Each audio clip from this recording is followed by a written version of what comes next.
তো ফাইনালি খেতে বসলাম এখন। এই যে দেখো আজকে আমাদের পিকনিকের খাবার কি কি হয়েছে। তো এখানে মা হচ্ছে পরিবেশন করছে। এখানে হয়েছে খিচুড়ি, এটা গোবিন্দভোগ চালের খিচুড়ি হয়েছে।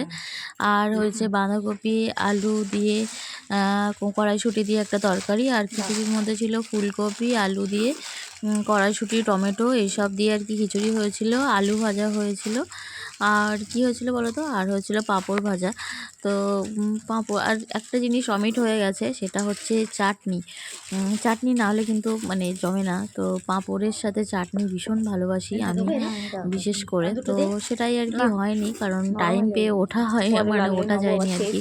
তো সেই জন্যই আর কি পাঁপড় শুধুমাত্র হয়েছিল। আর এই যে সর্দি খেতে বসেছে, ওদিকে পিসি খেতে বসেছে, আর আমি খেতে বসেছি। সবার তো একসাথে জায়গা হবে না, ওই জন্য আর কি সবাই ছড়িয়ে ছিটিয়ে বসা হয়েছিল আর কি। এ ঘরে দুজন, ও ঘরে চারজন, এরকম করে আর কি বসা হয়েছিল। তো গোবিন্দভোগ চালের খিচুড়ি ভীষণ সুন্দর হয়েছিল খেতে।